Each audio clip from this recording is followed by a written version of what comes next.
नमस्कार, देश प्रदेश में आपका स्वागत है। मैं हूं ताबिश हुसैन और सबसे पहले खबर राजस्थान से। राजस्थान के भरतपुर से बीजेपी सांसद रंजीता कोली पर कुछ लोगों ने हमला किया। सांसद रंजीता कोली एक सामुदायिक स्वास्थ्य केंद्र का निरीक्षण करके लौट रही थी जब कुछ लोगों ने उनकी गाड़ी पर हमला किया। गाड़ी पर पथराव किया गया जिससे गाड़ी के शीशे टूट गए और सांसद को भी चोटें आई हैं। इसके बाद उन्हें इलाज के लिए जिला अस्पताल ले जाया गया। रंजीता कोली ने 3 दिन पहले कोरोना के आंकड़े छुपाने को लेकर राज्य सरकार पर सवाल उठाए थे। बरेली में एक युवक ने आरोप लगाया है कि मास्क न लगाने पर पुलिस ने उसे डंडे मारे। इसका विरोध करने पर उन्होंने उसके हाथ पैर में कीलें ठोक दी। आज पुलिस ने दावा किया कि उस शख्स ने पुलिस को फंसाने के लिए खुद ही कीलें ठोकी थी और पुलिस ने गवाह के तौर पर एक कारखाने के मालिक को मीडिया के सामने पेश किया।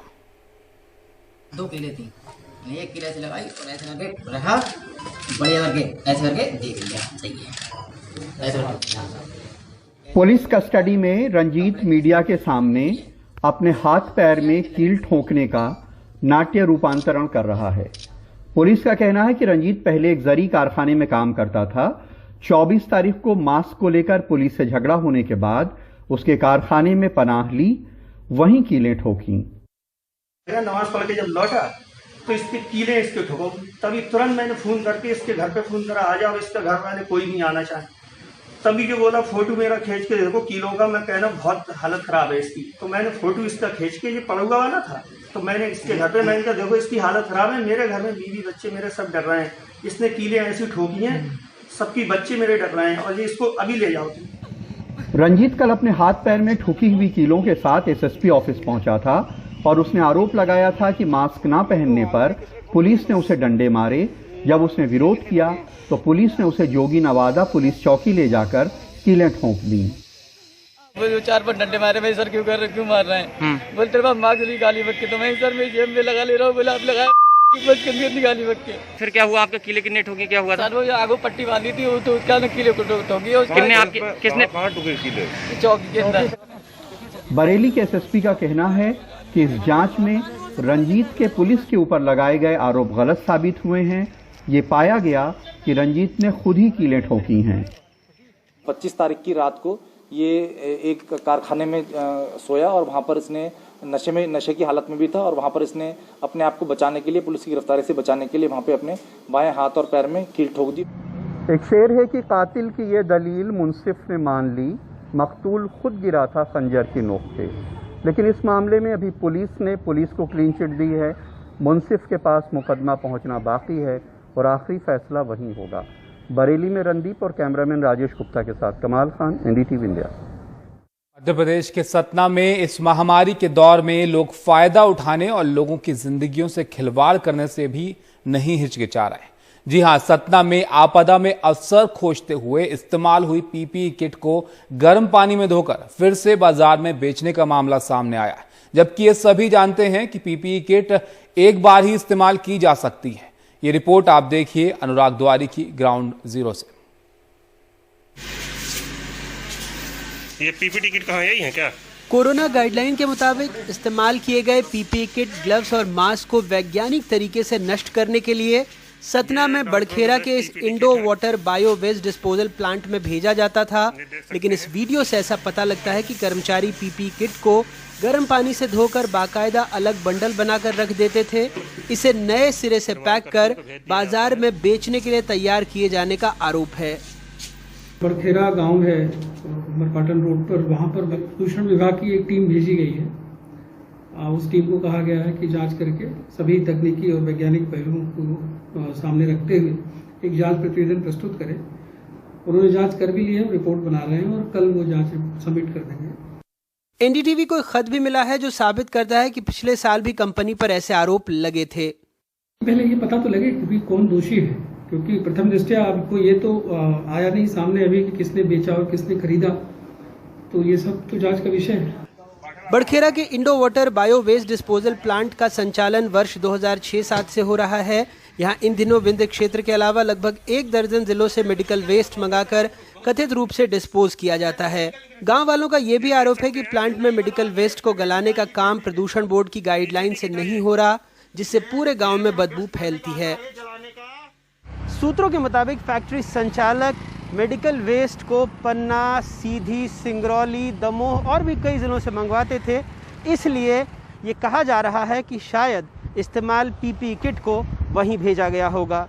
चूँकि इस्तेमाल के बाद पीपीई किट को कई बार काटा नहीं जाता, इसलिए इसके गलत इस्तेमाल की आशंका बनी हुई है।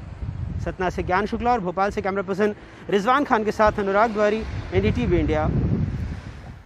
ब्लैक फंगस की दस्तक बनारस और उसके आसपास के जिलों में भी अब दिख रही है। इसके मरीजों की संख्या तेजी से बढ़ रही है और इन लोगों के लिए इलाज का एक बड़ा आसरा बीएचयू का सर सुंदर लाल अस्पताल है। यह अस्पताल कोविड के इलाज को लेकर पिछले दिनों कई तरह के आरोप प्रत्यारोप में घिरा रहा, लेकिन ब्लैक फंगस को लेकर मुकम्मल तैयारी की गई है। बीएचयू के मेडिकल सुपरिटेंडेंट डॉक्टर के गुप्ता से बात की हमारे सहयोगी अजय सिंह ने। हम इस समय बनारस हिंदू विश्वविद्यालय में हैं, बीएचयू में हैं और बीएचयू के सर सुंदरलाल अस्पताल के मेडिकल सुपरिटेंडेंट के पास आए हैं इस बात को जानने के लिए कि म्यूकरमाइकोसिस जो एक बीमारी है, जो ब्लैक फंगस जो है, उसकी वजह से किस तरीके की यहाँ तैयारी है। तो हम वार्ड में तो नहीं जा सकते, अंदर वहाँ जा करके तो नहीं देख सकते, लेकिन अगर हम यहाँ दिखाएं तो जो मेडिकल सुपरिटेंडेंट है उन्होंने अपने ही चैम्बर में पूरा सीसीटीवी से पूरी व्यवस्था कर रखी है। हमारे साथ डॉक्टर के गुप्ता साहब हैं, हम उनसे जानने की कोशिश करेंगे कि सर आप लोग अपने यहाँ बीएचयू में लेकर के बहुत सी बातें उठे, बीएचयू को लेकर के बहुत से आरोप भी लगे कि इस तरीके से इलाज नहीं हो रहा है या वो सारी चीजें हैं, लेकिन फिलहाल प्रेजेंट टाइम म्यूकरमाइकोसिस को लेकर के किस तरीके के इंतजाम है और ब्लैक फंगस की चुनौती का सामना आप लोग कैसे कर रहे हैं? जी, हमारे इस अस्पताल में जिसको कि हम लोगों ने 2 ब्लॉक्स में कन्वर्ट कर रखा है म्यूकरमाइकोसिस के संबंध में। म्यूकरमाइकोसिस जो पेशेंट कोविड पॉजिटिव हैं और जो पोस्ट कोविड हैं, 2 क्लासिफिकेशन हो गए।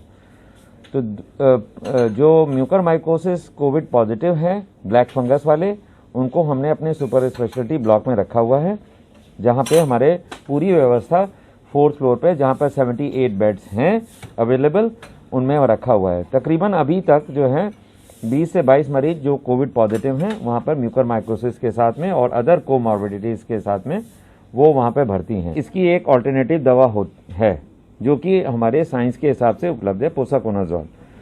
ये हमको मिल गई और हम अपने सभी मरीजों को इसको दे रहे हैं। अभी आपके पास कितने मरीज भर्ती होंगे यहाँ इन वार्डों में? जी, टोटल मरीजों की संख्या जो है अभी तक जो आए हमारे पास अप्रैल से लेके आज तक 101 मरीज आए, जिसमें से 15 मरीजों की मृत्यु हुई। बाकी मरीज हमारे पास अभी भी भर्ती हैं और इनका इलाज सुचारू रूप से किया जाए। तो उम्मीद की जानी चाहिए कि इस इलाज से अब जो है इससे, इस बीमारी से, जो ब्लैक फंगस जो एक सरदर्द बना हुआ है, इस बीमारी से लड़ने की एक नई ताकत मिलेगी। वाराणसी से पुरुषोत्तम के साथ अजय सिंह, एनडीटीवी इंडिया। और कोरोना का कहर असम में भी अब दिखने लगा है। कोरोना से हो रही मौतें यहां पर बढ़ने लगी हैं, जिससे लोगों में डर का माहौल नजर आ रहा है। हमारे सहयोगी रत्नदीप चौधरी की रिपोर्ट आप देखिए। असम के शवदाह गृहों से कोविड से मरने वालों की तादाद में इजाफे की खबर आ रही है। सरकारी आंकड़ों से ये बात और साफ हो जाती है। 1 अप्रैल से 23 मई तक 53 दिनों में 1623 लोगों की मौत हुई। मृत्यु दर रही 1.08%। पहली लहर में 31 मार्च 2020 से पूरे साल तक मरने वालों की संख्या 1105 रही। मृत्यु दर थी देश की सबसे कम दरों में से एक, बस 0.51%। गुवाहाटी मेडिकल कॉलेज में असम की सबसे बड़ी कोविड उपचार व्यवस्था है। यहाँ के डॉक्टर एक चिंताजनक चलन के बारे में बताते हैं कि अब कोविड के गंभीर मरीज अस्पताल बहुत देर में पहुंचाए जाते हैं और भर्ती के 2 दिनों में ही उनकी मौत हो जाती है।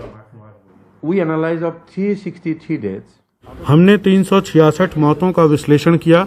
उनमें से 182 मौतें अस्पताल में दाखिले के 48 घंटे के अंदर हो गईं।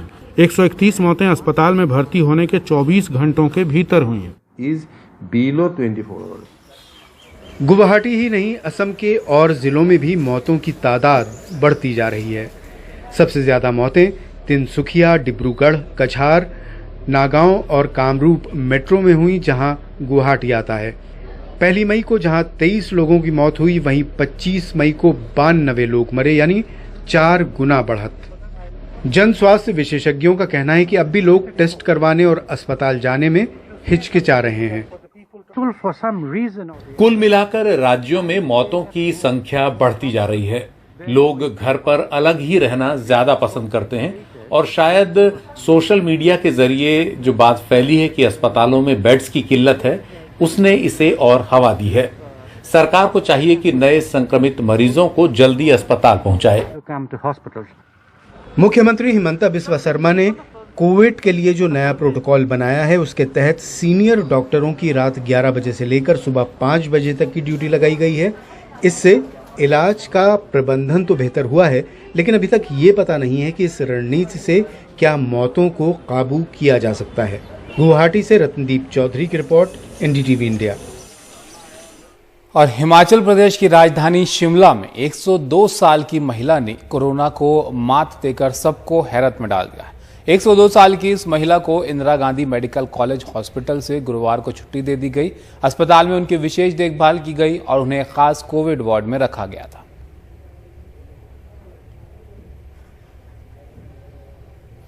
कोरोना का असर आम जिंदगी पर किस तरह पड़ रहा है, ये मध्य प्रदेश में विदिशा के बैंक की लंबी लाइन देखकर आप अंदाजा लगा सकते हैं। एक तरफ बैंकों की कई शाखाएं इसलिए बंद हो गई थीं क्योंकि बैंक के स्टाफ कोरोना पॉजिटिव हो गए थे।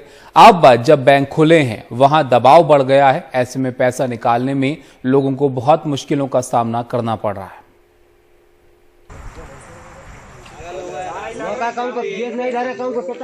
विदिशा के जिला केंद्रीय सहकारी बैंक की शमशादाबाद शाखा के बाहर किसानों ने जैसे पहरा दे रखा है, वो रात भी वहीं गुजार रहे हैं अपनी पासबुक लिए, ताकि जैसे ही बैंक खुले वो अपना पैसा निकाल सकें। उनकी शिकायत है कि वो आते हैं लेकिन नंबर आने से पहले पैसा खत्म हो जाता है। परेशानी ऐसी है कि पूरे 24 घंटा तो जो है लाइन में लगते हैं। जब कहीं टोकन मिलता है 150 टोकन बांटते हैं और रिश्वत भी देना पड़ती है। कहीं जो है आपको 60 से रिश्वत भी दे रहा है। रात में जाते हैं, रात में भी रुकती हैं। और मैं शमशाबाद का किसान हूँ। 11 तारीख को, अगली 11 को मैंने फसल बेची, बैंक में पैसे आ गए और पैसे 83,000 बता रहा है, अपन ने बेचे 1,68,000 के। रात में रुके थे, इसके बाद भी टोकन नहीं मिल पाया आपको? नहीं मिल पा रहे टोकन। दरअसल विदिशा में सहकारी बैंक की 21 शाखाएं हैं। उनमें से 9 कई दिन से बंद थीं क्योंकि स्टाफ को कोरोना हो गया था। जैसे ही बैंक खुले, किसानों की भीड़ उमड़ आई। ना मास्क का ख्याल, ना सामाजिक दूरी की चिंता। नौबत पुलिस बुलाने की आ गई। कुछ किसान रात में यहाँ पर आ गए थे और यहाँ पर वो अपने टोकन का इंतजार कर रहे थे। तो हमको जैसी जानकारी मिली, मैंने राजस्व विभाग की टीम, नायब तहसीलदार पटवारी, आरआई, पुलिस विभाग की टीम को यहाँ पर लगवाकर उनको टोकन बंटवाए। आज बैंक द्वारा बताया गया था कि 150 लोगों को पेमेंट किया जा पाएगा, तो 150 लोगों को आज के टोकन दिए गए। बाकी जो एक्स्ट्रा लोग थे उनकी सूची बना के उनको बताया गया कि वो कल आएंगे, उनको कल टोकन मिलेगा। और जो सूची में लोग थे उनको। शमशादाबाद ही नहीं, नटेरन और लटेरी इलाकों की बैंक शाखाओं पर भी यही नजारा दिखा। अपने पैसों की फिक्र में उमड़े किसानों को रोकना मुश्किल था। स्टाफ की भारी कमी होने की वजह से वही शाखाएं बंद की गई जो 90% स्टाफ जहां का संक्रमित हो गया था। लेकिन किसानों को पहले समझाना होगा कि उनकी मेहनत की कमाई डूबने वाली नहीं है, वरना ऐसी भीड़ रोज उमड़ती रहेगी। मध्य प्रदेश के खंडवा में एक महिला ने पुलिस के जवान को थप्पड़ मार दिया। पुलिस का जवान मास्क ना पहनने वालों का चालान काट रहा था। इसी दौरान महिला और जवान के बीच कहासुनी हुई और महिला ने थप्पड़ मार दिया। आरोपी महिला के खिलाफ एफआईआर दर्ज कर दी गई है।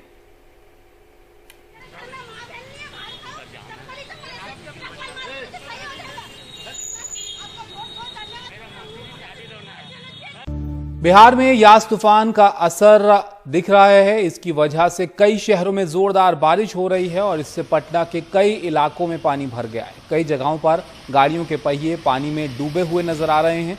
गांधी मैदान में भी पानी भर गया है और नगर निगम की टीम पानी निकालने में जुटी है।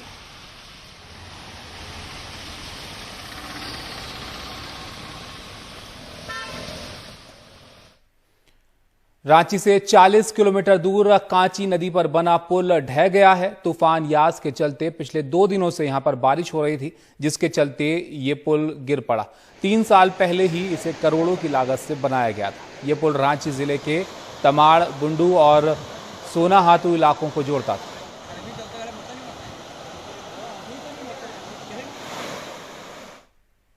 जिस गंगा को हम मां कहते हैं, कि हम उसके साथ अन्याय नहीं कर रहे हैं। ऐसा इसलिए कहा जा रहा है क्योंकि बनारस में सिंघिया घाट से लेकर राजा घाट तक गंगा का पानी हरा हो गया, यानी उसमें काई जम गई है, जबकि ऐसा पहले कभी नहीं हुआ।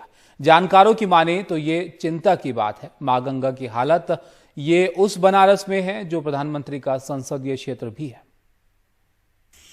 ये बनारस के सिंधिया घाट के आसपास की गंगा है। आप इसके पानी पर गौर कीजिए, इसमें और किसी गंदे ठहरे पानी में कोई अंतर नहीं है।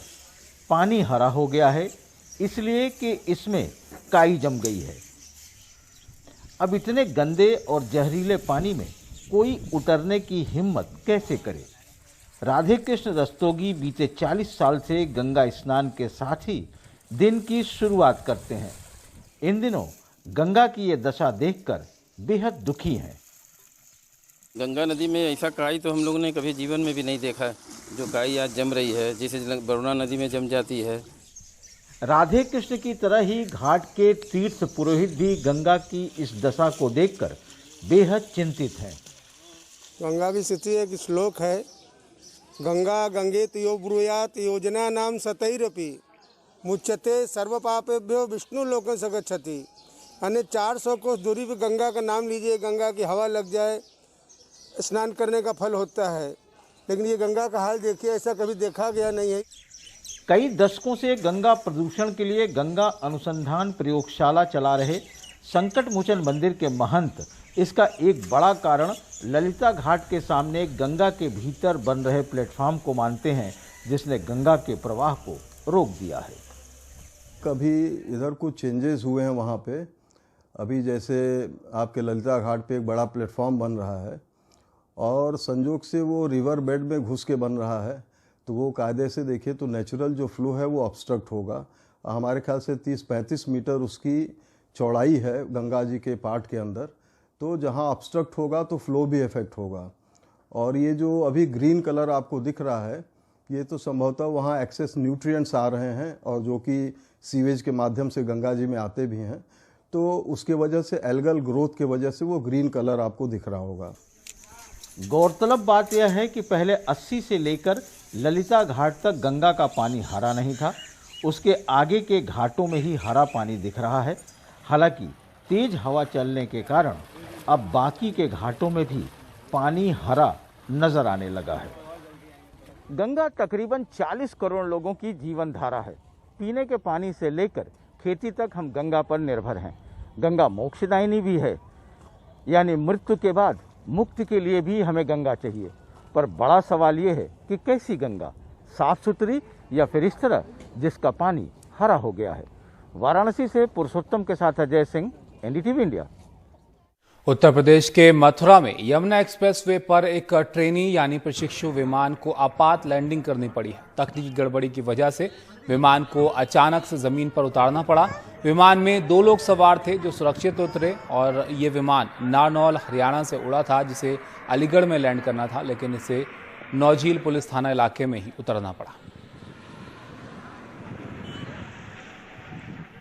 मध्य प्रदेश के बुरहानपुर में तेज रफ्तार ट्रेन के गुजरते ही रेलवे स्टेशन की इमारत ढह गई। यह अजीबोगरीब घटना बुरहानपुर के चांदनी रेलवे स्टेशन की है। जैसे ही पुष्पक एक्सप्रेस 110 किलोमीटर की रफ्तार से यहां से गुजरी, स्टेशन की इमारत ढह गई। इस हादसे के बाद 4 ट्रेनों को आउटर पर रोका गया और बेहद धीमी गति से रवाना किया गया। राहत की बात यह रही कि इस हादसे में कोई घायल नहीं हुआ। इस स्टेशन को 2004 में बनाया गया था, यानी ये 17 साल ही टिक पाया।